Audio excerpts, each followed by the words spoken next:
because she gets irritated. Whatever irritates Kym, I like to do. Funny mamas. So, Two funny mamas. hey everybody! Welcome to Two Funny Mamas, the podcast. And I am Sherri Shepherd. And I'm your girl, Kym Whitley. Yeah. And this is the Two Funny Mamas podcast. And we are really excited today because we have a special guest on the show. We would normally do more banter, which we'll probably do in the end. But I'm so sorry, Chris and Kym. I was 30 minutes late. Yep. I just got back from Vancouver and it just was crazy with the time change. I was trying to I couldn't find hair. Did you say, ain't no time change and difference in Canada? Ain't it the same coast? Maybe. Anyway, that's neither here nor there. I don't even know where Vancouver is. Vancouver is, yes, we're on the same time schedule as LA. She but just still, be lying. I was 30 minutes late and I apologize. Now it's all over the place and Kym is all in her ADD-ness and that's my fault. Completely my fault. So welcome everybody. Hi, we welcome our viewers and our listeners. And of course, we have our engineer, as we call him, sometimes producer, when Sherri's not around. Chris, how are you? I'm great. Doing great. Happy to be here. Happy day. Okay, so this is what I'm going to say before we bring in our guest because it's so apropos. Kym and I are both single women. We've been single for a long time. Kym, when was the last time you actually kissed somebody, kissed a man? Why you say somebody and then change it to a man? I'm just saying. When was the last time? That was weird. When was the last time you kissed a man? You know what? To be totally transparent, I probably have not kissed a man in a year. Okay, you know when the last time I kissed I don't a even man? know. I'm just making that up. I know you are because I think when's the last time you should boink a boink boink? There is a difference. This is why we don't need to do our podcast on Sunday, yeah. Hold on. So you guys, I'm going to end this because you have to watch the podcast this coming Thursday. I don't want to do everything on a live. You daggone right. So go subscribe to the link on our YouTube bio. And the Audibles. Not Audibles, Kym.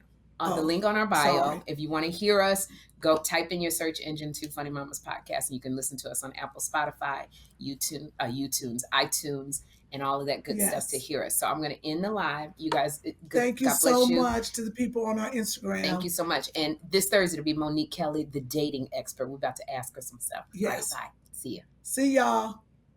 Deuces. Okay. So, and I'll post this. Okay. So what? Don't you delete? No, it'll go in my archive. Okay. So anyway, it has been literally 2 years since I've kissed a man because I'm not dating anybody. I'm single, and I don't want gotta date nobody to kiss him.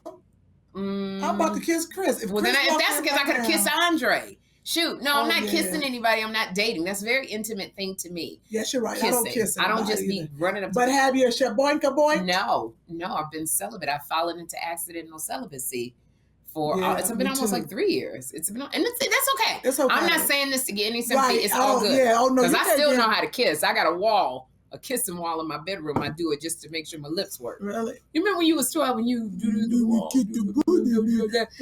we kiss our kids. But that's not. No, you can't. Well, that's a good practice. That's a. I kiss the dog. Okay, that's a dog love. I'm talking about an eros love. I'm talking about an intimate love. But here's the thing: we're both single women. There's reasons why I'm reading a book that they're so against women. Everything that I'm doing wrong. I don't know if this is a healthy book I'm reading, but I'm not sure. But I'm really excited because you came to me. You said there's a friend of mine who's a dating expert, and I would love to talk to her. So I'm really excited to just jump on board. Please introduce our guest. Okay, everyone. This is my girl. She has been coming on my show, Daily Pop, that's on E! Every morning as a dating expert. But she has a book, a dating book called, she's an author and she's, of course, a dating expert. Her book is called Reality in Chaos. Reality in Chaos. Yes. Okay. You sound like you don't know what I'm sorry. is. No, you Reality in Crisis? No. Something happened outside. Hold on, y'all. What was that big noise? Oh, damn. What happened? The umbrellas fell. Okay. All right. And they broke something.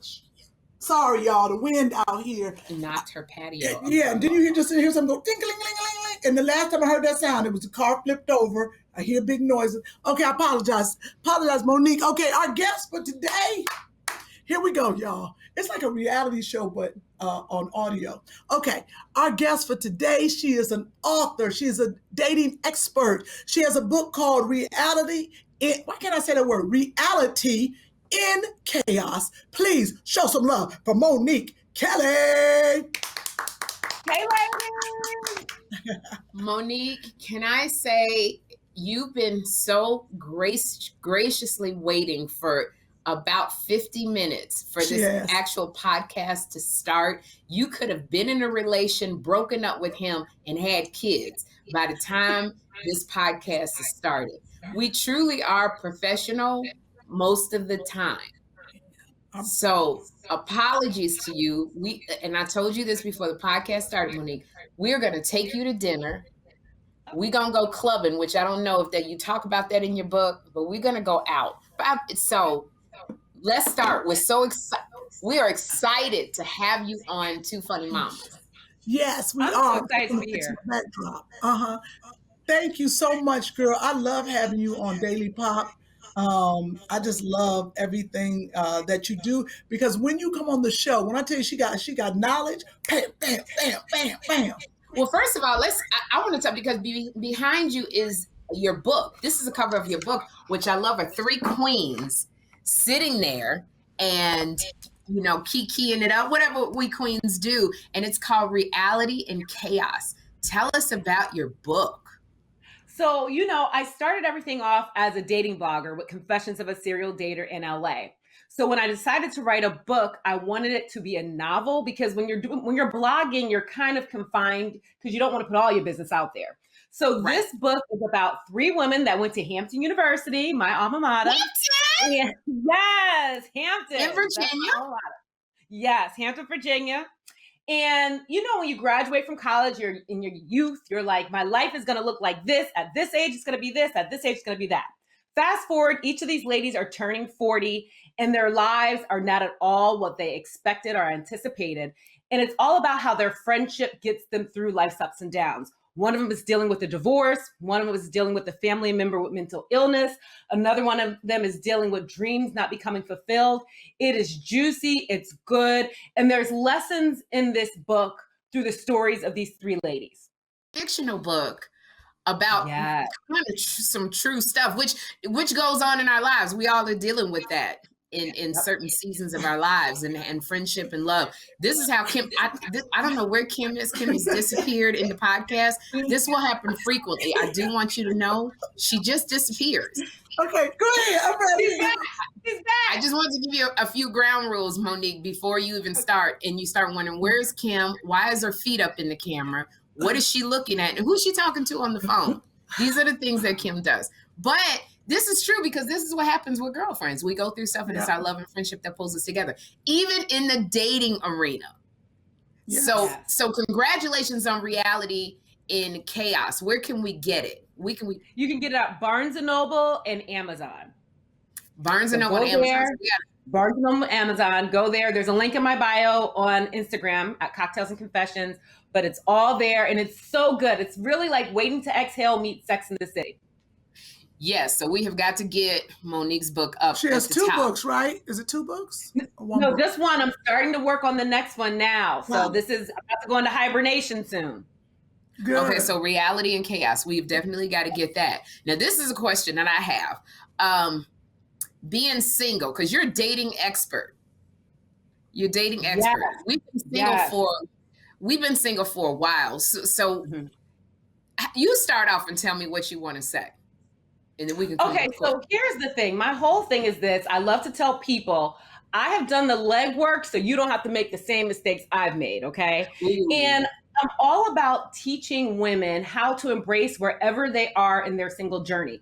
One of the things that drives me crazy is sometimes you're good at being single, but you just don't like it. And I don't know why people make single women who are just over being single, they're having a moment where they're going through a dating depression, or they're just over it, where they make them feel like, why are you over it? You should be happy. wherever you are in your single journey, if you're at a point where you're over it, if you're at a point where you're enjoying it, it's about embracing it and loving wherever you are, because it will be temporary. I know you're talking about it's been 2 years or whatever. When you finally meet the right person, that 2 years will seem like it went by so fast, and it will be like, okay, now I understand why it took so long to get to him. It was worth the wait if I knew I was getting to this end. Ooh. Now, Kym and I are two different type of single women. Kym has a lot of testosterone, if you don't know, and you know Kym. She got a lot of testosterone in her. What's wrong with you? I'm just saying, you got the dude. What? And now I'm not going to get a dude. I'm going to have a bunch of women who want a girl, but with dude qualities. I mean, I ain't mad at that, but I'm just... No, and I don't say it as an insult, but I'm saying Kym has been engaged a few times. Okay. How many times, Kym? Huh? You've been engaged how many times? It's probably 3 or 4. Somewhere around there. It's a lot. But Kym is she's very into what she wants. Kym don't take a lot of stuff. And Kym is one of those people who is like, if you date other people, ain't no skin on my back because I got other people. So men are intrigued by Kym, but she never gets down the aisle. That's just what I'm asking Monique, okay. And then you can explain me. I'm gonna explain you. She never gets down the aisle. Kym also has a lot of people at her house that I think men get. Yes. If you come over to her house, Monique, if you've ever been over here, she is a big village of people who are always here at any given time. Men have had a lot of problems with her village. What do you think? So, it's so funny. We were talking about this on Friday on Kym. So here's the thing. I talked about how I started the blog Confessions of a Serial Dater in LA. So I was a serial dater myself, okay? But what happens is when you're serial dating, it's a part of it is a defense mechanism because you have a wall up from past hurts and you're so afraid of being hurt again. So if you see something wrong, even something small, you run because you're like, I'm not dealing with it. So you start serial dating because you have some past hurts. So I feel like Kym, there's a point where you have to look in the mirror, the common denominator is you, and figure out why do you have that defense mechanism? What's making you run? Because it is definitely something. There's a fear there that makes you run. And once you address that fear, then you will find yourself at a place where you will be more open to dating. Because here's the thing. You're open to dating, and there's no such thing as, there's a difference between compromising and settling. We don't want you to settle because you are, look at you, you're amazing. And I've been to your house, you have fabulous parties. So you want someone who comes into your life who embraces your village. That's not going to change, nor should it change. That is who you are. So you want to be able to compromise. There are certain things you will have to compromise on in relationships, but I don't want you to settle and feel like you have to change that. Okay, nice. Very nice. Okay, I understand that. I hear you and I'm clear. Now, Sherri. Yes, she is afraid to be a serial dater. Sherri does one person. And I'm married. And she marries him. No, it's right. You never lie about that. Her fear is serial dating or the comfortability, or she doesn't want to do it. I have tried many times. She's like, I'm not going to remember everything about him in them lives. I can be honest. And I think I'm kind of boring. Huh? I think I'm kind of boring. No, you're not boring. I don't even know what I talk by about any means. Or I don't, like everybody says, Monique, to me, you need to just go, because I grew up in a religion that said you weren't supposed to date. You dated to get married. That was a purpose for dating. It was marriage. If you was running around too long, the melders was on you because they'd be like, you supposed to be getting married. So coming out of that mentality, even the thing about sex, like you not supposed to have sex till you get married. So it's been a lot of reprogramming. My mama never told me that. Yeah, I know she did. Oh, gosh. Not either. Y'all know you well enough, Monique, to be good. Thanks, Mama. Comment. Right. That's this mama. one, I know your mama did. No, I'm just kidding. But now all my friends say, don't, Sherri, when you go out, stop looking at future, which is what I do. I look at, how can I be writing his name in cursive? So I don't want to date. I just don't date. It's very scary, now, especially because being in 2 relationships was like, I had to pay money. So I'm very like this. Did you say 2? I'm very 2 shy. relationships you had to pay money? 2? Yeah. Girl, let me pull out a list. No, it's two. Okay, well, let's just go with the two. There have been relationships because I got a need to help. I always want to help. So I don't want to date, but I ain't gonna find nobody unless I do. Right. Okay, let me. Because you and Kim's the serial dater and you're the serial monogamous, right? So with the serial monogamous, it's also a fear of, okay, I've met someone, it makes sense. I'm not sure. What if I don't find something better and then I've moved on from this person and I should have just stayed with that person, if that makes sense. So with you have to force yourself to go out on multiple dates. Like you have to make an effort, almost like it's a job where you're like, even if you have to put it in your Outlook calendar, where you force yourself to go on multiple dates. It's about changing your narrative and just really enjoying the dating process. Because, you know, I was married and divorced, and after my divorce, that's how I was. Like before my divorce, it was all about, I want to get married. I need to be married by this age.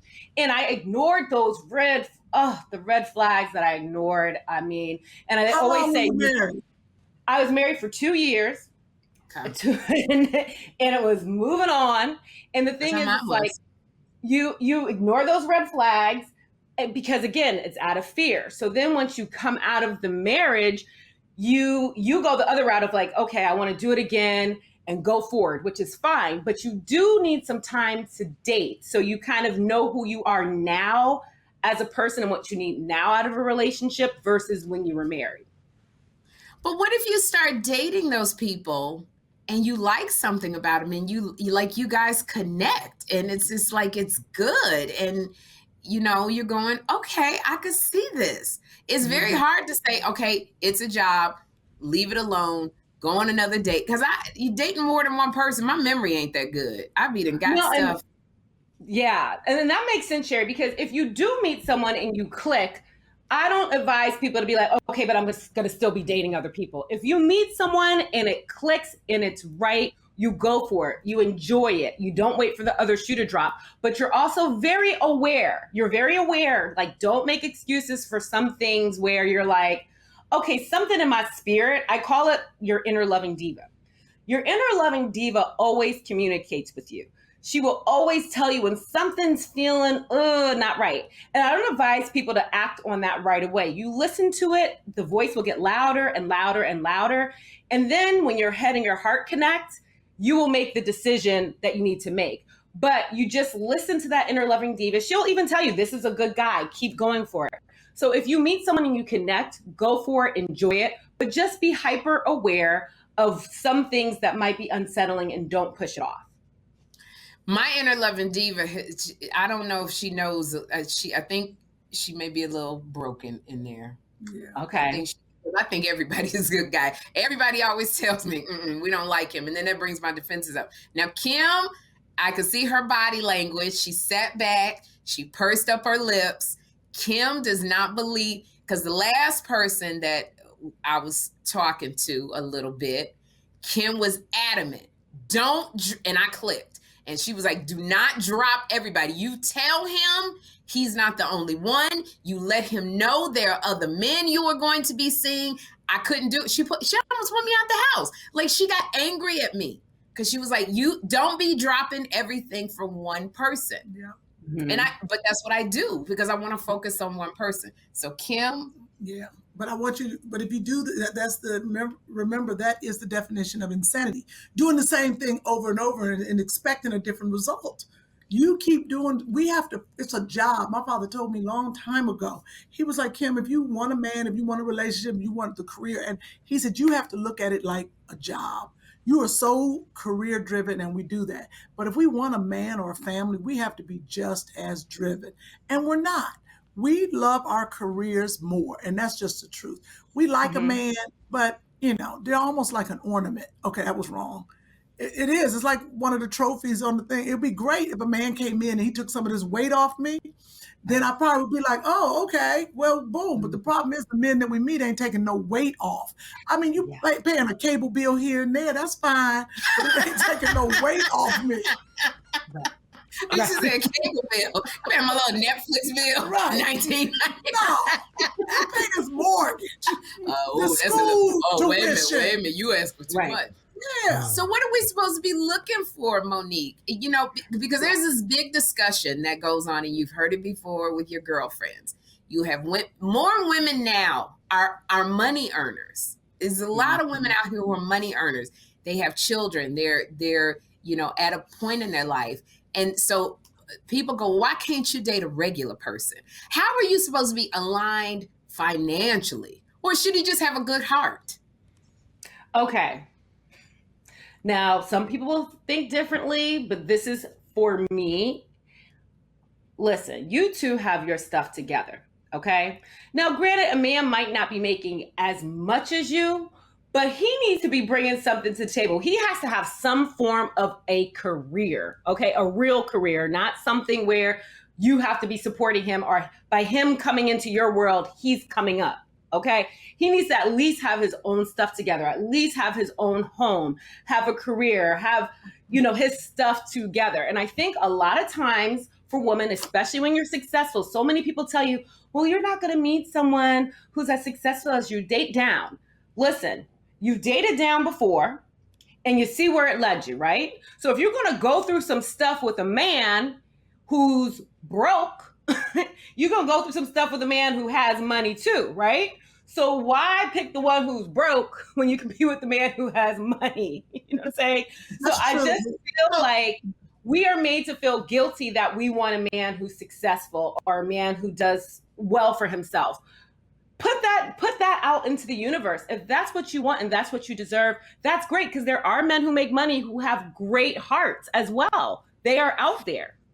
And I'm not talking about, take it off of Kym and I, who, you know, because a lot of people look at us and go, okay, you're actresses, just your regular woman. There's a gentleman, not bashing him, who's been trending his videos on social media where he screams at women. And he's like, you know, if you make an honest assessment of yourself, you are not a 10, you are a 6, then you cannot expect for a man to want you on. Have you heard him? You cannot expect for a man to want you to want you on his arm. So it makes me go, what are expectations that are just out of the box for women? Wait. Is this the man who got caught cheating on his wife, or someone else? No, that's a different man. That's a different dude. Because, you know, we all have girlfriends in our lives, Monique, who they go, I want somebody like Idris Elba, and I want, and then you look at, she's sitting over there looking like Miss Piggy. Well, I didn't want to say that. But, no, let's say what it is. And I want to let Monique talk, because she knows exactly what we're talking about. Because there's this whole thing about, you know, manifesting. You got to be who you want. What do you think about that? There is so many women who suffer from dating delusion. To your point, they're looking for Idris Elba, and they actually, when he finally got married, they were devastated because they thought all they had to do was walk into a room, Idris would see them, and pick them. Here's the thing I always tell women. If what you want is a man who looks good, works out, makes money, at least make sure you're bringing that to the table. Because for a lot of women, we talk about what we want in a man, what we expect, but we're not even bringing that to the table. However, if you are a woman who's bringing certain things to the table, you're making money, you're fit, you have your stuff together, there is nothing wrong with expecting that from your partner.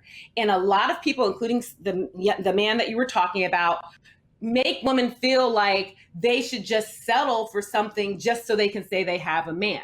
So you have to realize when you have dating delusion, where it's unrealistic dating expectations, versus when what you're expecting is totally reasonable, and be unapologetic for what you want and what you need. But make sure that it's not all about this list.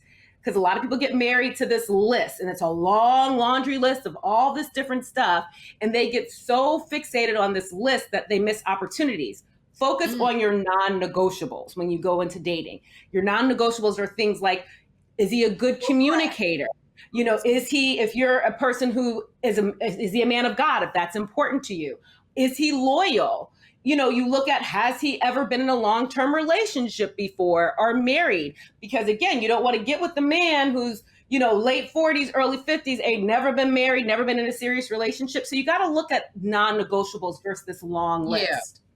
And that's bad of us because we both said the same thing. If there's a man who's in his 50s and he's never been married, we go, he got to be gay. But I talked to a man.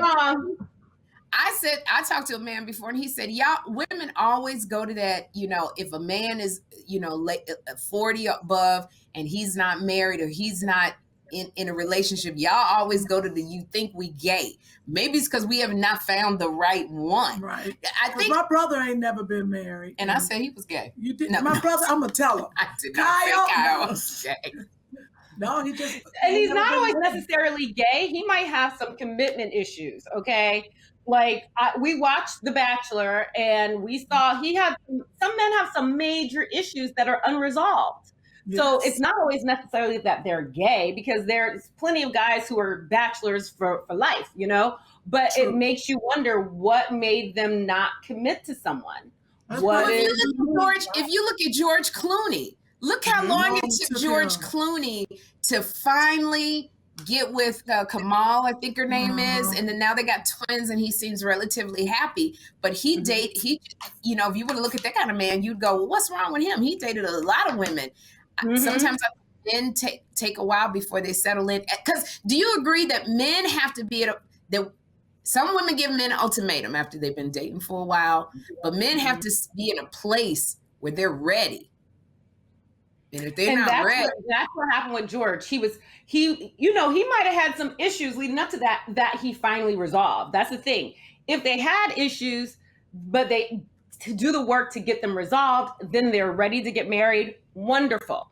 They've resolved those issues. They've worked on it. But you're absolutely right. You have to be with a man when he is ready to get married and ready to be in a committed relationship. But notice I said, if he's never been married, never had a long-term relationship, never been engaged, that's something. If it's a guy that's just always dating, there's definitely something there. But look at George, when he finally did settle down and resolve whatever he might have had going on, he picked a dime. He picked a woman who is smart, who has her stuff together. And look at her. She was coming to the table with something, coming to the table with a whole lot, and met a man that matched her.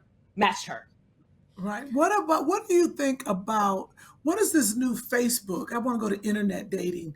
Just what do you think about the new... I'm writing down, I'm not ignoring, I'm writing down notes, questions that I have from I heard there's a new Facebook app or part of Facebook that I'm thinking about joining. What do you think about that? Is that just kind of like dating online social?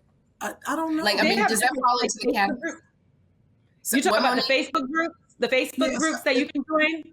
No. Facebook is a new dating app. I don't know if you know. Well, I think it's within Facebook because they'll ask you, do you want to join? And my friend met somebody on Facebook, but she said it was through a dating app. Have you heard of this? I've heard of that, and I believe it's isn't it? I thought it was a group or something like that. And then they also have a dating, I don't know if it's necessarily a dating app, but like a dating feature on Facebook. Feature, that's what it is. It's a dating feature on Facebook. Exactly. I like that because with Facebook, you can kind of see if you have mutual friends. I like that it's a little bit different than the regular traditional dating apps. And I like that it's through Facebook because I feel like you can see who you're connecting with. If you have mutual friends, if you have similar interests, there's a lot more that you can do with that Facebook. So I think it's something different and something new. And I definitely encourage that. Okay. What do you think about, well, since we're on that with Kym, and I don't want you to think I'm not paying attention. I have all these questions that pop in my mind. Ask away. Like dating apps. We have a friend, Lonnie Love. She preaches this all the time. She met her boyfriend, James. They're going on 2 or 3 years. She met him together a minute. They've been together. She met him on Bumble. Essence Atkins met her ex-husband on Match.com, but they were married for a while. I just know people who've met and I've met a couple con artists on. I'm scared to do dating apps, Monique. I tried one. I went to that damn eHarmony and I want my money back because I paid all this because I went to one that was kind of expensive because I thought, well, men are serious. But all I kept getting were men. I was like, hey, baby, can you send me some pictures, baby? And I'm like, ew. but maybe I didn't do my profile the right way. All right, let's talk about dating apps. Okay, she can tell us. How should we start our profile?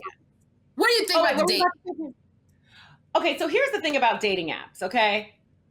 Either you like it or you don't, right? Some people use the dating apps, they love it, they've met someone, and it's thriving and it's great, which is wonderful. But like I like to tell people, your dating journey is customized. So just because it worked for one person and it didn't work for you doesn't mean you're doing something wrong. So when it comes to dating apps, what usually drives me nuts is that some people just don't like it, okay? And it's okay. You tell people you don't like it, they're like, well, have you tried this? Have you tried this app? Maybe it's your profile. Maybe you're not doing anything wrong. If you don't like it, you don't like it, and acknowledge it, be honest with yourself, and keep it moving, and that's okay. Okay. So I don't feel crazy. Now, with the dating app, she was talking about Star Jones. Right. Star Jones, the way she met her husband, he's an attorney. They're both these international attorneys. She's now adopted his son. She's living a great life in Chicago. Her profile, this is all she did on her profile pic. Just her eyes. I thought it was one eye. One eye? No, it wasn't no damn one eye. That looked crazy. I swear, it was she not, said that. That's what Star Jones said. It was one eye because she said she wanted them to go for, want to know more. Now, me, I thought it was the craziest shit I've ever heard in my life, but she's been married for 5 years. Right, I thought that was brilliant. I said, what dude gonna just go for an eye? Right. Well, who am I? I'm still single. And she's been married for 5 years, living a fabulous life with her international husband. Happy too. Like one thing we know from COVID is these face masks force you to look at people in the eye. You really are focusing on people's eyes. You learn a lot about someone just from looking at those eyes. Yeah, till they take that damn thing off and you see they're missing 3 teeth. Yeah, or their breath smell like everybody's breath smelling a face mask, but they're missing teeth. They smile because the bottom half of your face is important. I never thought you got an extra long jaw. It didn't match your eyes. Yeah, it threw me off a couple times. It threw me off. You take it. I was like, I didn't know you had 3 chins beneath that K95. I didn't know. Right. It was all. Eyes were beautiful. I don't like this mask thing. But I'm looking straight up in your nose stuff. I was like, this ain't, put that back on. See, I like it when a man look at me, he like, you got beautiful eyes. I go, here the rest of me. Yeah. I need to pull it down. That's why you coughing. So the next one is with the, this is the question. We're Black women. I've only dated Black men. I love Black men. I love everything about a Black man. But Lonnie was getting on me because she was saying, Sherri, you got to open up you just got to expand because you're missing out on possible love. And I date them all. Okay, first of all, that should be a red flag. I date them all. You let Bigfoot come over here and see what happens. All that hair on him, I'll be like, we're going to shave it. Come on in, baby. You see how she be flirting with Chris? Chris gonna get a shot. Chris lucky he gonna live here. You know what, Monique? Me and Chris would have been out by now. We at least gone and got a little coffee. I know. I'd have rubbed his little soft hands. He looked like he got soft hands. We're going to St. Louis. Monique, Chris, our producer of the podcast, we're going to St. Louis to do a comedy show. And they already got their little tete-a-tete worked out. Oh, yeah. But Chris gonna be scared. I met him for you, Kym. He's amazing. I spent time talking to him this morning. I love him. He ain't amazing. He's single too. Something wrong with Chris too. Something wrong with Chris. We're gonna give Chris a chance to ask a question too. So Chris, while we're talking, don't be all off guard. You got a piece of paper. Write down what you want to ask her about dating.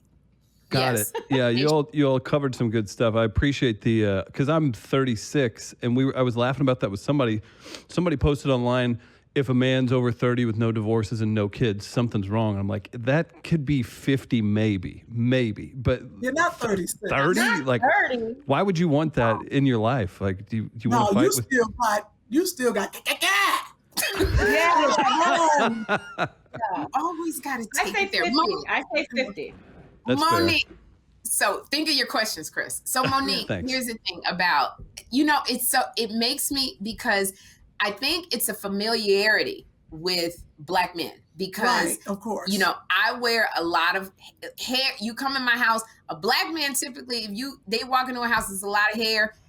His cousin does it. His mama's done it. He understands. He understands if I say certain things. He understands if if I'm a certain way, he understands because he has women who look like me that have done the same thing. And so I always go, if I get with a white man, others, or an Indian man, or a Persian person. No, I know people who Black. Their family don't like it. Well, it doesn't matter. I know Black women. Like I got Black women with an Indian man. Yes, like not Pakistani. Pakistani. That ain't Indian. Pakistani is Pakistani. Okay, get it right. I said it wrong. I'm just saying because my cousin not native Pakistani and yeah, that's what I meant. Pakistani. You know, near 911, we was all concerned during that time. Damn it, Kym. Oh, good Lord. You know, sometimes Kym will be the destruction of our podcast and lawsuits. So what I'm just saying is it's the nervousness for me of will he be able, a man outside of my race, will he be able to relate to when I take him to my house and my family ignorant and they loud and they, you know, like that like gives me agita. Right.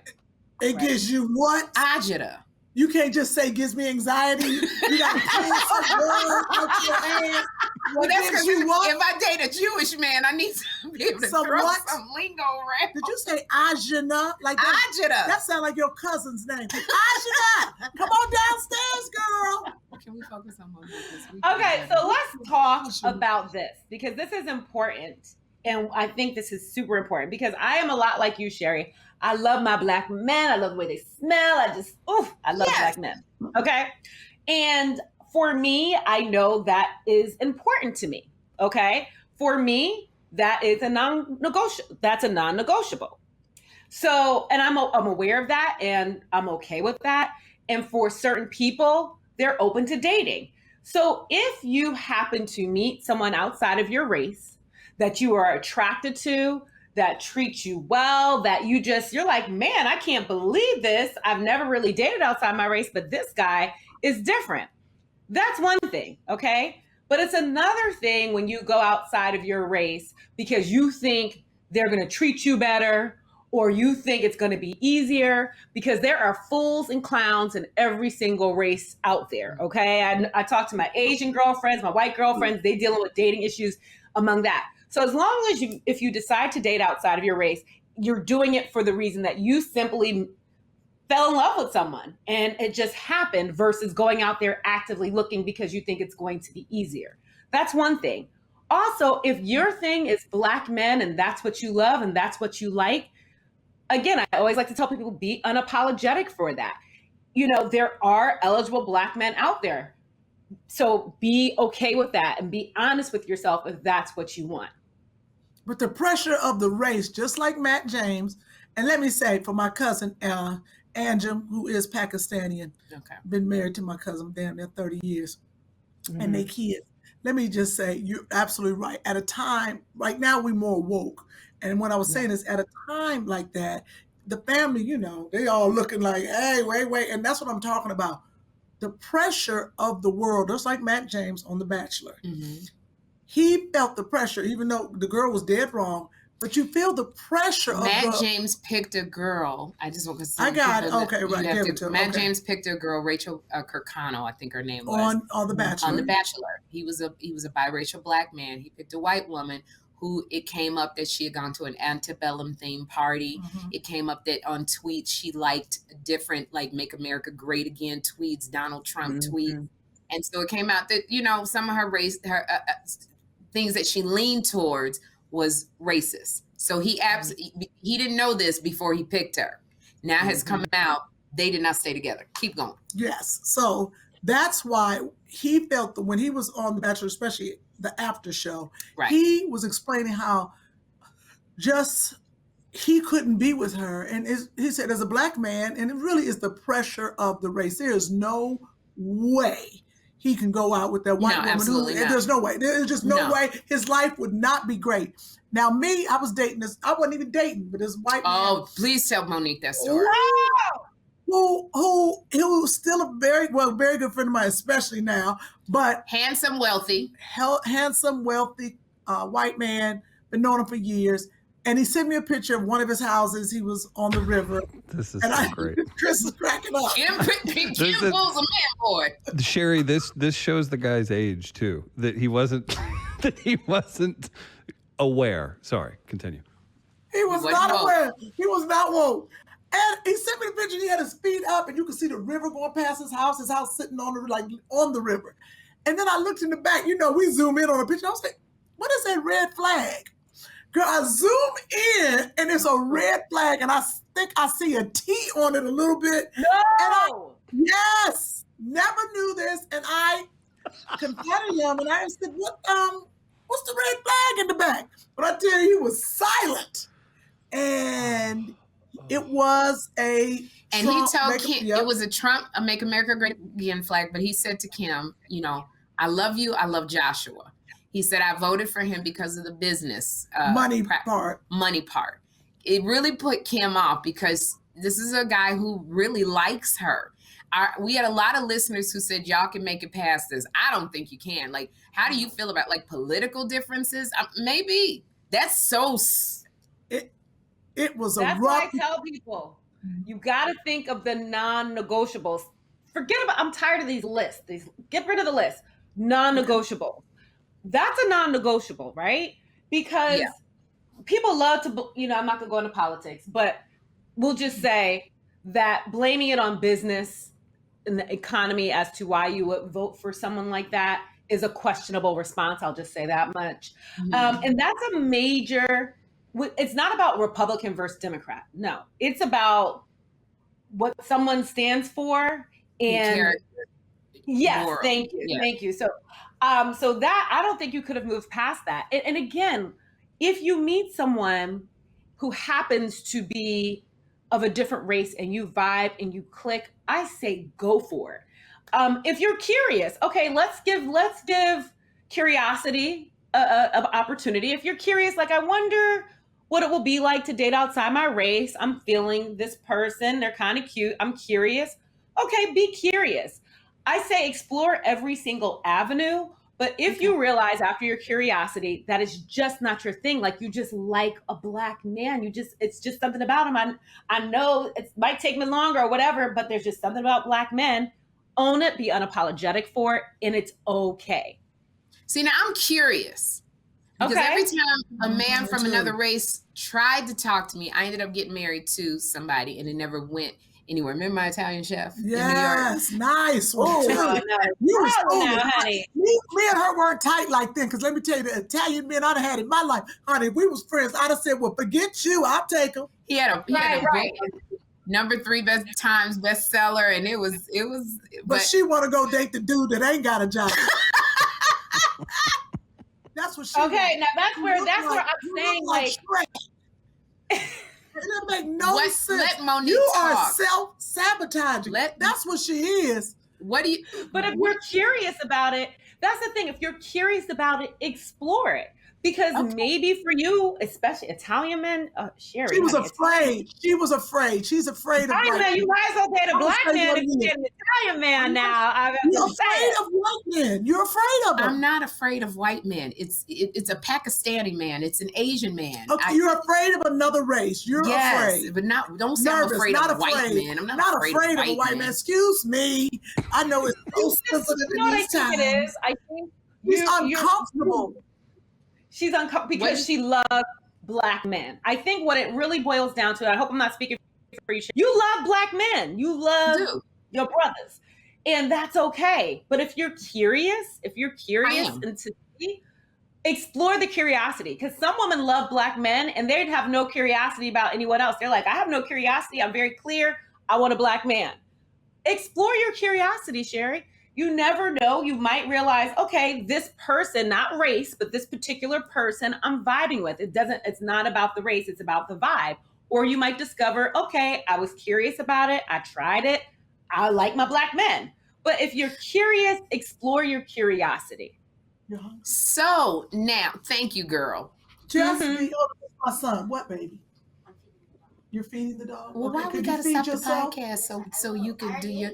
This is always. But I feel you, Sherri. I was the same. I mean, my man is a Black man. Kym's met him, and it took me it took a lot and a long time to finally meet him, and I was like, thank you, God, finally. But I was never curious, but I have friends who have been curious about it. They have explored the curiosity. Some of them ended up marrying someone outside their race. They're very happy.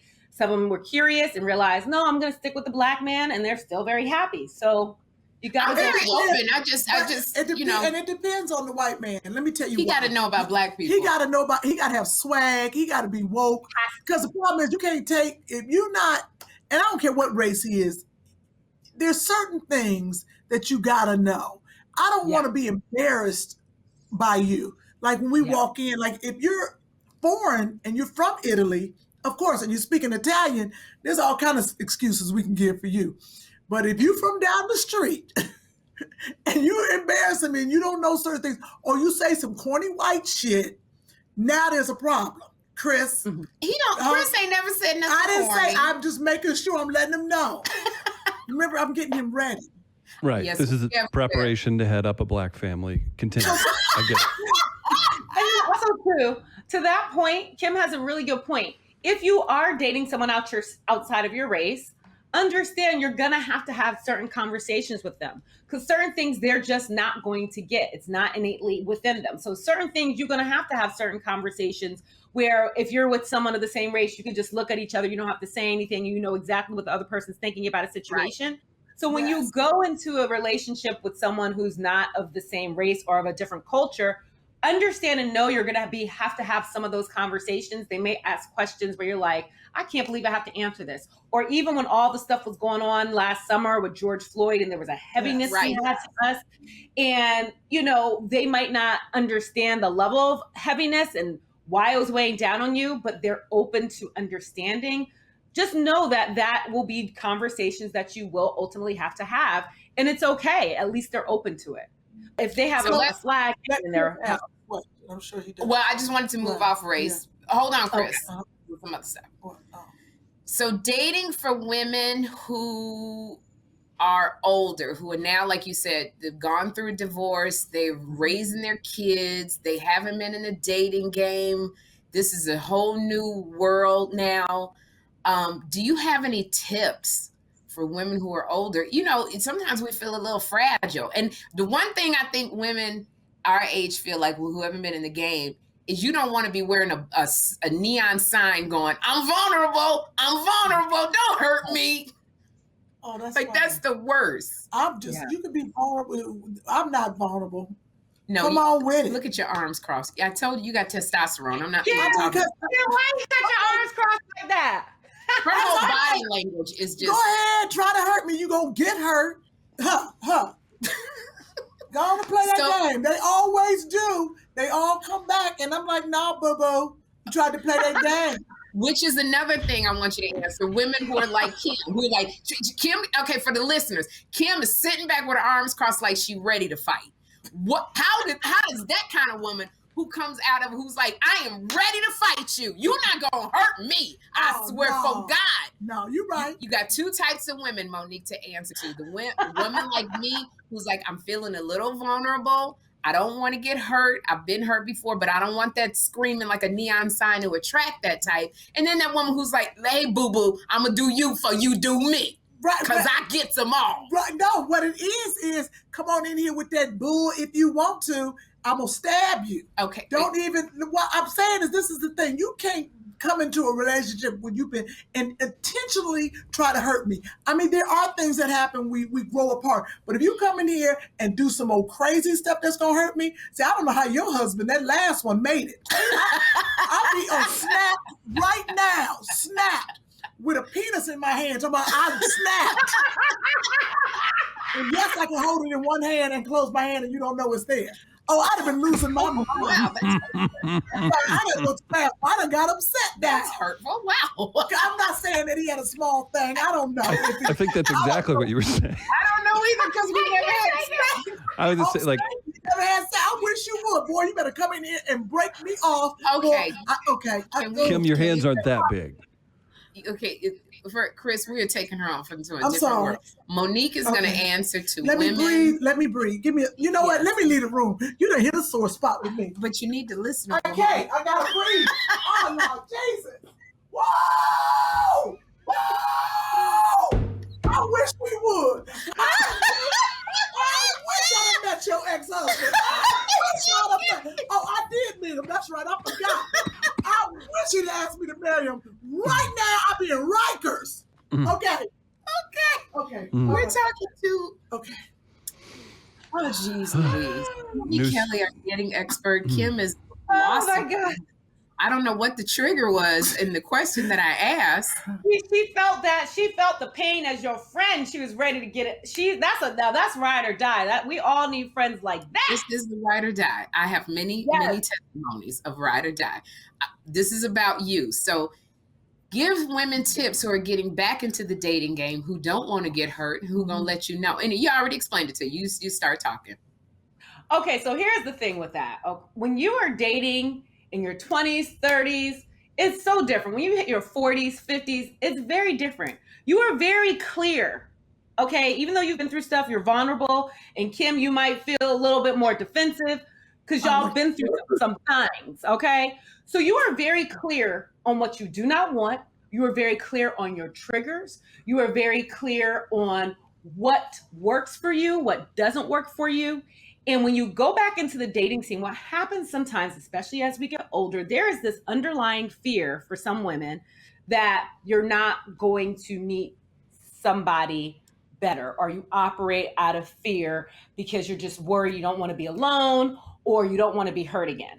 So when you operate knowing what you need and what you desire and what you deserve, you move differently. So that's the first thing, being unapologetic for that. Number two, you got to make the time to date. Sometimes we're so busy working, being around friends or whatever, that we forget to make the time to date. So Stop even if pointing you at me. is that you, Sherri? Yes. Is that you? It's what is Kym too. It's both of them. We We're do so not busy. make the time because it's not a priority, and we got to get it together. Yeah, that's the thing. And you have to make it a priority. My 3 favorite words, in addition to, you guys are bad, right? You guys work hard. It's a Sunday right now. You know, people are COVID brunching. You guys are working. So in the same way that you scheduled this podcast, the same way you schedule other things, you got to schedule time to date, number 1. Number 2, I'm sure your friends all know that you're looking and you are open to dating. So put it out there if you haven't, that you're open. If you know people, set me up. There's also matchmaking services. A lot of people are starting to use matchmaking services, and there's some that are even more exclusive than others. So you can do that. I tell women, we've talked about putting yourself in places where there are eligible men, whether it's a golf course, the golf range always has good men, whether it's a home improvement store, whether it's an electronics store. But no, home improvement stores, Monique, they are the worst because they all married. No, they're not all El married. DeBarge was they're not married. I can't speak Spanish. So I see him looking at me. And all I got is, You made my wig come off. I see that. That's all I got. In the early morning. I was at. If you go to home improvement, don't go early morning. Don't go early morning. Go in the afternoon to home improvements. Early morning is the wrong time to go to home improvement stores. Just a side note. But let me tell you my home improvement story. And we did go, and it's so funny. We went at 3:00. 6 o'clock. My nephew and I, we went to home improvement store, and El DeBarge was there. He was getting nails and a hammer and boom, boom, boom. And I said, and he had his reading glasses on. His reading glasses on. And I walked past him and I said to my nephew, I said, oh my gosh, this is El DeBarge. This little ninja goes, who is El DeBarge? Oh my gosh. He goes, who is El DeBarge? And I go to El DeBarge. And then I heard Sherri and because he remembered me. And so we got to talking, and El DeBarge builds things like houses and stuff like that. So he said he was helping his brother build his house, and he was like, I need your number. And I got his number. And this is what I want to ask you. El DeBarge is single with 92 kids, neither here nor there, they're grown. So he was like, let's keep in touch. So I got El's number. I texted him, hey, El, it was great, seeing you. I didn't get no text back. So what is the rules? Because my friend who's a single guy and he dates, he says sometimes, we'll get your number, ladies, or we'll give you our number, and y'all text us too soon. Like, give us a minute to like breathe and go, okay, let me send her something. Y'all always want to text going, hey, was thinking about you. What do you think about that? What are the rules? Do we move too fast? Do we wait? No. And El DeBarge did not text me back. Did you never texted you back? Me a year later. He texted me a year later. He did. Okay, stop. What'd you say, Kym? I'm not gonna say it on the air because Kym is always nasty. Kym gonna whisper something nasty in my ear. I will get a text from. So Elle will send me, and I love Elle DeBarge. He will send me a text like every 8 months, and he'll say, "I was thinking about you. Here's my number. Call me if you need me." So that obviously was not a love connection. But what do you think about that? Answering too soon. Asking a guy for his number. Yeah, what are the rules? What are those rules? Okay. So typically, here's the thing. If you meet a man and you're vibing with him, like you can feel when it's a good vibe and there's a connection. If he does not ask you for your number, there is a reason, okay? I know it's a little old school, but typically if a man, it doesn't mean he wasn't vibing with you, but typically if he doesn't ask you for your number, he has a situation, okay? He's maybe in something, getting out of something, but there's definitely a situation because when a man, I don't like to say when he's interested because he could still be interested, but when a man is interested and available and you guys vibe, he's going to ask you for your number. He's going to communicate. Like whenever you're dating someone and there's this angst of like, he's not calling me back, he's not texting me, he's inconsistent, there's a reason for that. When you're dating someone and it's effortless, it doesn't mean that he's not gonna have some issues, but it's effortless. That's how it's supposed to be. You shouldn't have to wonder, is he gonna text you or whatever. So in that situation, when he gave you his number and you texted him, said it was great meeting you, there might have been another situation or something else going on, which is why he hasn't reached out to you. I believe that I'm old school in the sense of I want a man to court me. I want a man to, ask me for my number. I will flirt with you. I will make sure I am interested. I'll even say, you touch on the arm. I'm having so much fun with you. He will know. And then he needs to make the move to keep it going and keep it moving. Texting is not a conversation. Texting is just to be used to say, hey, thinking about you, confirming a date. It's all about having a phone conversation. So if you're dealing with a man who is constantly texting, at a certain point, you could say, I would love to hear your voice. Our texts are so nice. Would love to hear your voice, and go from there and get him off the text and get him used to using the phone. Because a lot of women are texters now. So he might think that you're a texter and that's your preference. So you let them know what your preference is. So when you say, I'm a texter. We got to stop that because I'm so busy. I'll get into an argument and break up with you over a text. Yeah, it's bad. It is bad. I remember one time it was a man and we would text it back. I was so mad it was on New Year's Eve and we were just texting back and forth. And I was like, I just don't think this thing's going to work. Yep. Finally, when we got on the phone, it was so different because you can't have a conversation. You got to have tone in text is not. Yeah. Well, we're going to let Chris ask his question because we're coming up on an hour. It was just fun. Well, we're going to have, why don't we let the listeners send in their questions and we can have her back. We have to have Monique back. How do you flirt, Monique? How do you flirt? I can tell you that. No, because you're not with anybody. She didn't say she was a flirting expert. No, she's a dating expert. I'm a flirting expert. How do you flirt? I told her you're making my way. Okay, go ahead. How do you flirt? Go on, Monique. I don't know how to flirt. You need to know your flirt language, okay? Because people flirt differently. For instance, Kym has them dimples, okay? All Kym has to do, look at that. That's all she has to do to show her dimples. That's her flirt language. So if you meet someone, you gonna use them dimples and them high cheekbones. Sherri, you are a smiler, okay? Your smile is infectious. It lights up a room, okay? Oh. So for you, your flirt language. She needs to smile without talking.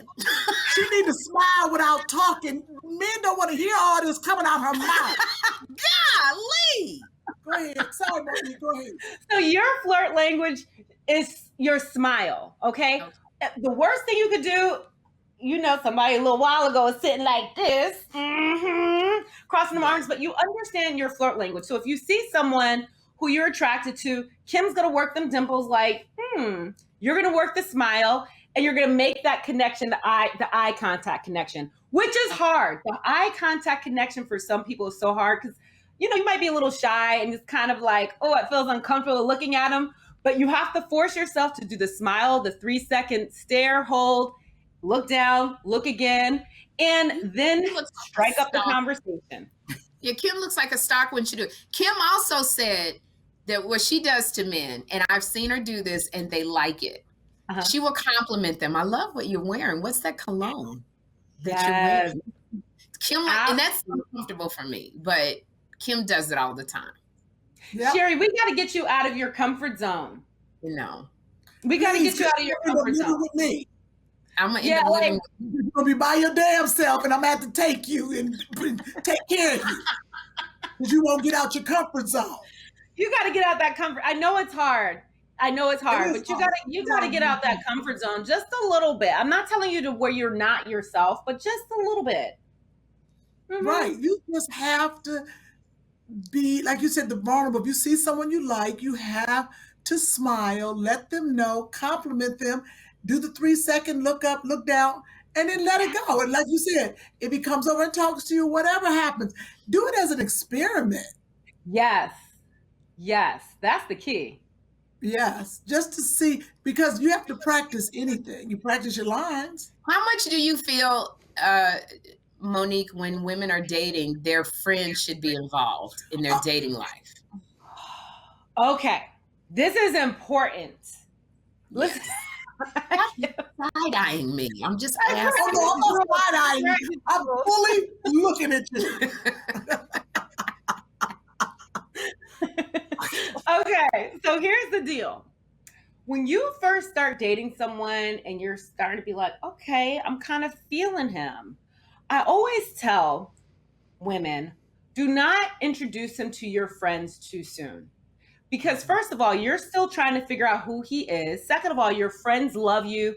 They adore you. They're gonna be in your ear. They're gonna be chit-chatting about what they feel, what they think before you've even formed your own opinion about the guy, right? Okay. So I always say when you first start dating, stay in your little dating bubble until you know how you feel about the guy yourself. Then once you know this guy is legit, I'm feeling him, then you can introduce him to some of your friends. But I still believe in keeping that circle small because you just don't want to have a bunch of noise in your ear in the beginning of a relationship before you've figured out how you feel about him and, you guys are solid. And then when he brings him around your friends, make it very clear to your friends, I'm not bringing him around so you guys can assess him. I like this guy. I'm feeling him. It's not an open discussion and a debate about whether or not I should date him. I'm bringing him around because I like him and I just wanted to meet you. And be very clear on that when you're dating someone. But what if we know, Monique, what if we have a friend who we know, like we can see red flags that because sometimes, we fall in love and we don't see those red flags because we like being in love or we're so eager to be. And if you have friends who are just like, they care, you got those friends who care about you. They may say it in a horrible way, but what if we're on the other side as a friend and we know our girlfriend may not make the best choices and she's saying, I'm just bringing him around to meet you. It's not for your judgment or blasey. As the friend, you keep your eye on the situation and you put it into your mental Rolodex because when you first meet the guy and you get a bad vibe, unless it's something major, like I know his wife, or I know he dated my girl, he used to be abusive or something like that. That's one thing. Then that's immediate, like, girl, listen, he's crazy. That's one thing. But if it's something where it's like, there's something about him that I'm not feeling, I don't quite know what it is yet, you put it in your mental Rolodex and you just take note. And then when your friend is talking to you about certain things, there will be a window of opportunity where she's listening to that inner loving diva. She might mention something. And as the friend, you figure out a way to say it in a non-judgmental, non-attacking way of like, yeah, I noticed that when I first met him, I was feeling a vibe. I wasn't sure about it, but just keep an eye on it. You know, I see you're happy, but just keep an eye on it.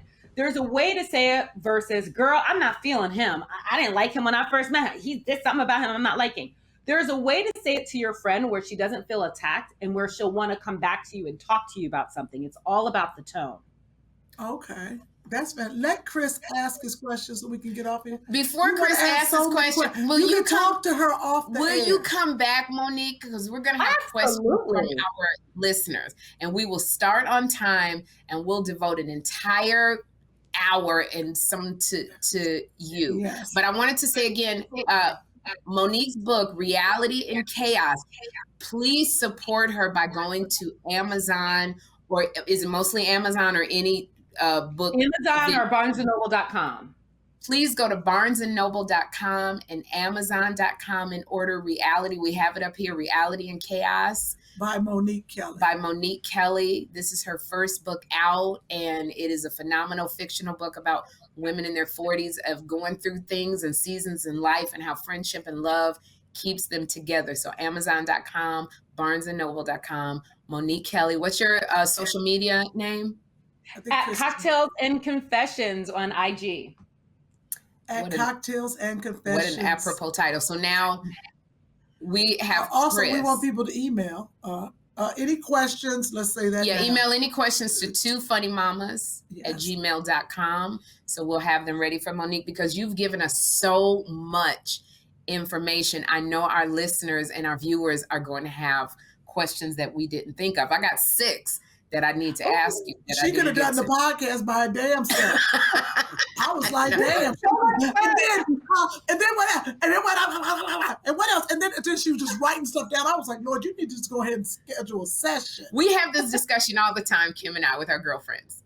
Should you let us know if you find out that our man is, if a girlfriend says, I don't trust something about him, should you let us know? Or with me, I say, you got to bring me receipts. Don't tell me you didn't saw him in a restaurant with a girl, because I flirt with women, with men. I go out with friends who are men. So don't come at me with that. You got to come at me with, I saw him kissing somebody. Kym wants to know the moment I think something is wrong. Yeah. What do you think? So you know your girlfriends and their personalities and who's going to be receptive and who's not. You know your girlfriends who are in relationships that are shady, and they know it, and you know if you go to them, you're gonna end up being the messenger that got killed, right? Yes. But if you decide to go that route, I'm with you. You need receipts, because if you don't have a legitimate receipt, almost like that Housewives in New York with Luann de Lesseps and Tom, and he was kissing another woman, and they had the picture, that is one thing. But you do not go to your girlfriend on some hearsay, especially if it's a girlfriend where you know she kind of knows something's up and she's aware of it and she's choosing to ignore it. You just said, Kym said, if she knows something, she wants to know right away. So you already know with that particular friend, you're going to go to her right away with receipts, not on hearsay, but with some actual receipts, and let her know. So you know your different girlfriends where it's kind of like, I'm just going to stay out of this because I know she probably knows, and I'm not going to say anything until I have a legitimate receipt. And if I do have a legitimate receipt, I'm going to kind of rest on it and pray on it and figure out when the time is right for me to tell her. And it doesn't mean you're not being a good friend. It just means you're trying to respect the boundaries of her relationship. Because we all have girlfriends. If you tell her too soon, that forces her to make a choice. And if she chooses to stay with him, you asked out because you cut out of the relationship. Because she got to make a choice between you and him. Yeah, bad. Mm-hmm. Mm-hmm. Okay. And we know those girlfriends that know. We know those Yeah. girlfriends. We all have a girlfriend where you know that she knows her man is not right. And she knows it and she chooses to ignore it. So you coming to that friend, just know what you're going to get with that. Yeah. Is that why you let me walk down the aisle and get married and didn't say nothing? Not one thing. Because you was cutting friends out your life. Like, you, she was cutting them out like a bad COVID test. Like a positive COVID test. Let me tell you something. She was like, hey, we heard that he was Hey, we saw that Sherri, now looking back on it now, well, if you're moving forward in your future relationships, would you want to do it differently? Would you want to know?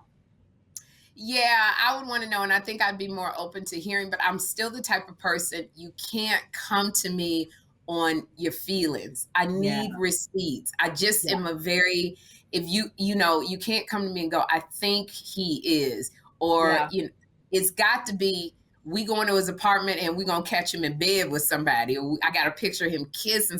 It just he keeps calling me or texting me. Then I want to see the text. See, this is the problem. Receipts are mission critical.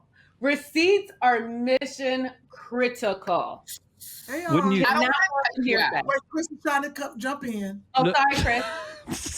Kym looks out for this. Is so, Sherri, this is hilarious how Kym looks out for me. No, I think the mentality of if you come at the king, you best not miss. Only come with the best information and be willing to lose it all if you're wrong. Yeah. Wow. Chris. Oh, wow, Chris. That was pretty deep. Yeah. Mm-hmm. Okay. That's how you should treat it. You shouldn't run to somebody every 2 seconds. You got to let them live. But if it's that important, you better say something. Yeah, because for me, I'm just like, you got it. But I would do it differently, Monique, because I didn't listen to my friends. And when they came to me, I did cut them out because they didn't have receipts. They came to me with, I don't think, and why, and it was like they didn't have receipts. All right, go ahead. So thank you. I mean, look like this.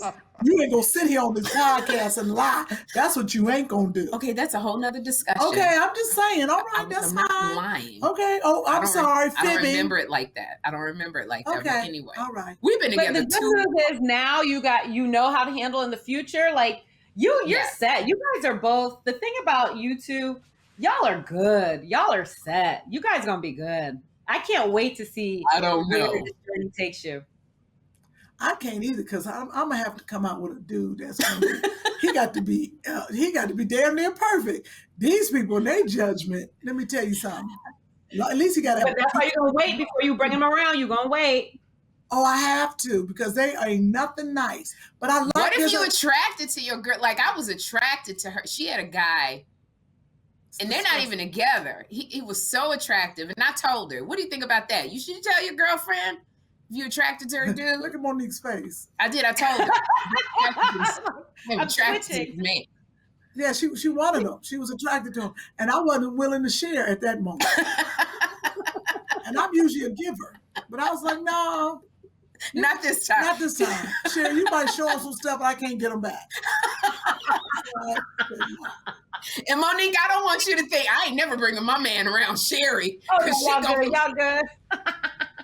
No, but sometimes you be like, oh, he's really good. He's a good-looking man. A good-looking man's a good-looking man. It's not, it's not like you're like, hey, he's so good-looking, I want him. No, I just knew that Kym was not into him, like, because Kym keep everybody on it. They all know that they could be out any minute. The Kym's men always know I'm hanging by a thin thread because Kym got other prospects. So it wasn't like she was so deep into this dude. I knew she could if he got on her nerves, she could let him go. So I just wanted to put in my dibs. And look, and they're not even together. I don't even know where he is because Kym do like this and they just be gone. The thing is, if he wasn't good for me, he ain't gonna be good for you. Good point, Kym. She looking out for you. That probably is true. I don't want you to go through nothing. Now there are some that are good that I still don't want. Those are the ones I'm gonna give you. Monique, we're gonna let Chris ask a question. question. If he had, might not have, we might have covered it by now. Because I love you so much, and I have seven other questions. She was good. And we have to, would you please come back on, because absolutely. This has been like, we're going to use so many clips to advertise this show. But Chris, I want you to ask Monique a question. Sure. But oh man, so excited. Monique, big fan here. How much space did you give somebody from their past? Meaning in terms of what? I need more context. When you can accept it. Are they still talking to an ex? Did they do something? Did they do something wrong 5 years ago? Did they treat somebody bad? Like, how much space should a normal, average person? Because honestly, I think a lot of people tank relationships, and it could be their own internal thing. But a lot of people don't always get. Some people don't deserve it, but some people should maybe get some space from the past.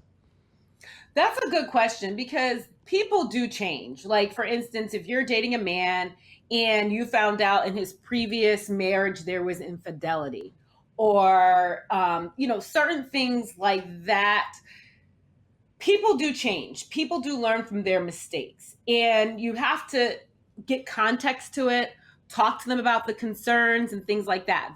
There's certain things that are deal breakers. If someone was abusive or something like that, stay away.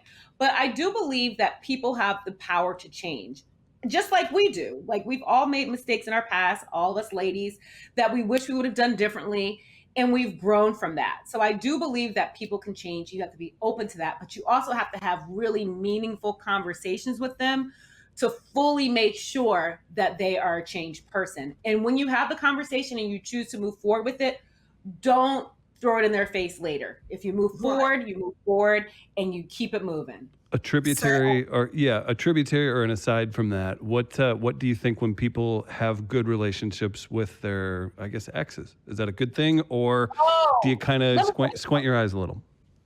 Kym talks to all of her exes. I think it's a good thing. As long as there's no it's pretty obvious whenever somebody's hanging around. Right. For me personally, if you don't have kids with someone, I don't need you talking to them on the regular basis. I certainly don't need you talking to them about us. It's one thing if you're cool with your ex and you guys know each other. It's very, hey, how you doing? Good to see you. You guys are cordial. That's fine. But I don't need you to be all super duper close with an ex that you don't have kids with. I just don't see the need for that. That's a good answer. But what if you're really good friends with them? Y'all might not have been good romantically, but you're good friends. And before I'm just using me, before you came into my life, like, this was a person who was just a really great friend. And we just hung out and we talked. I'm now supposed to give up him there's some men who say to me, all of them friends you got, I got a lot of friends who would do it, like a David Arnold, this but one. You haven't slept with them. I've never slept with them, but they like, I'm not comfortable with you talking to all of these men. I probably wouldn't be if he was talking about your girls. How you feel about that? I'm a different girl. See, you don't care. You don't care. If they friends, because they have to come over here and watch Joshua. Kym is always about businesswoman. Can they watch Joshua? I don't care if you was involved with threesomes. Can the other two come over and watch Joshua? And one cook. How do you feel about that? So, okay, if it's an ex-boyfriend or like an ex-girlfriend that you were in a relationship with, I still feel like you don't need to be talking to them on the regular basis, especially once you're in a relationship. When you're single and you're not in a relationship, it's very different. But when you get in a relationship, why do you feel the need to talk to an ex that much? I'm not saying cut them out completely, but it shouldn't be a regular conversation. I'm not talking about guys who you're friends with, like guy friends, whatever, stay friends with, or girls that you were really friends with. Fine, that's cool. But an ex, if you don't the rule is if you don't have kids together or a business together. But Monique, if you're dating somebody, if you're a person who's a serial dater, and you get into these relationships, now I'm your friend. Every time I look around, you're going, girl, I can't talk to you. I got to cut you out because, or we've dated before and we had like a long relationship. Now, every time you get into a relationship, you got to cut me out. Then when you break up with him, you call me back up. Okay, so are you referring to your friend staying friends with the guy that you used to date? Is that what you're referring to? I derailed I'm saying if I was in a relationship with you, And now we're just really good friends. So now you get into a relationship with another girl. So you got to call me and go, I can't talk to you because she don't like it. Okay, now y'all don't make it. Then you call me back up so our friendship Well, can that does resume. happen a lot, yeah. Then you get that to does happen. You get into another relationship with a girl. Okay, I feel you on that. But during the time of that relationship, if the person that you're in a relationship says, I'm not comfortable with you having a relationship with someone or talking to them on the regular basis, it makes me uncomfortable. If you're in a relationship with that person, you care about them, then you are going to kind of pull back. You're definitely going to pull back, just out of respect for the relationship. And if you guys break up, because here's the thing, let's say you guys don't break up. Are you going to sacrifice your current relationship with someone who makes you happy for a relationship that clearly did not work? No. If you break up, then fine. Yeah, you might feel some kind of way. It's like, oh, now you want to talk to me. But they were being respectful of the person in the relationship. And not everybody cares. Like Kym, you said you're fine with it. You don't care. You're not tripping on it. Some people do. No. Well, Rodney's ex-girlfriend, we friends right now. You friends with everybody's ex-girlfriend. Monique, we love you. We don't want to take any more of your time. This has been so amazing. And anybody who has questions for our dating expert, Monique Kelly, you can email us at twofunnymamas@gmail.com. Please support Monique's book, Reality and Chaos. It's at Amazon.com or BarnesandNoble.com. And you can follow Monique at Cocktails and Confessions on her social media platforms. You can see her all the time on Daily Pop. We just thank you. This was so much fun. Thank you so much. Please email questions. Yeah. It was fun. And we'll start on time next time, Monique, because so we can give you more time. And we just appreciate you. Yeah. When we open up fully, we'll take you out. Yes. So you can show me how to flirt. You ladies are amazing. Well, thank you so much, everyone. We're trying to get up to 100,000 subscribers. So please push the subscribe button on YouTube. If you are one of our listeners, hit the subscribe button. Thank you so much. And to let you also know, we're having different guests on. So tell us who you would like to see. You all wanted to see a dating expert. So we have Monique Kelly on, who's coming back. We also have coming up Mr. Marcus, a retired former adult entertainer. Yeah. So look at Monique. So Mr. Marcus is going to talk about life as an adult entertainer and what his life is like afterwards. And the things also, he's a relationship expert about what women do to turn men on. Yes. He has some tips. Yes. So we have that coming up. So if you want us to talk to someone, if you have an interest, please let us know and we'll try to make that happen. So thank you for listening and watching everybody. Two Funny Mamas. Subscribe. Thank you, Monique. Thank you, Monique. Bye. Two Funny Mamas.